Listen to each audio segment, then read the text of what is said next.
చనిపోయిన తరువాత మన మెదడు ఎంతసేపు పనిచేస్తుందో తెలుసా?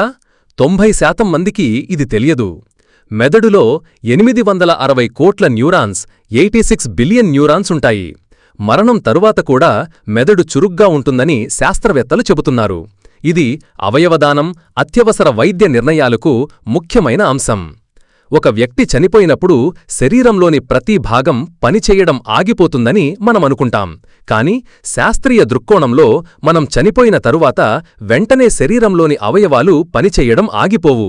ముఖ్యంగా మెదడు గురించి అనేక అధ్యయనాలు చేశారు. మరణం తరువాత కూడా మానవ మెదడు, హ్యూమన్ బ్రెయిన్ కొన్ని నిమిషాలు చురుగ్గా ఉంటుందని శాస్త్రవేత్తలు చెబుతున్నాయి.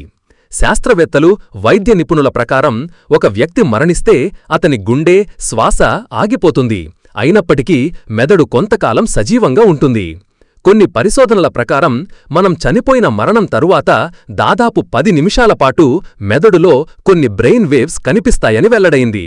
ఇందులో కొన్నిసార్లు మెదడు తనను తాను రక్షించుకోవడానికి చివరి ప్రయత్నం చేస్తుందట. మనిషి మరణించిన తరువాత కూడా వ్యక్తి మెదడులో కొన్ని క్షణాల పాటు కొన్ని ప్రక్రియలు కొనసాగుతాయని తేల్చవచ్చు.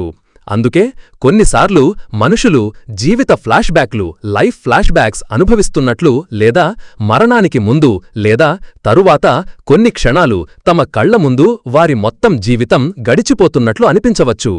మెదడుకు రక్త సరఫరా ఆగిపోయినప్పుడు అది క్రమంగా పనిచెయ్యడం ఆగిపోతుంది. అయితే దీనికి కొన్ని నిమిషాలు పట్టవచ్చు. అందుకే మరణం తరువాత 10 నిమిషాల వరకు మెదడు పనిచేస్తుందని అనేక అధ్యయనాలు తేల్చాయి.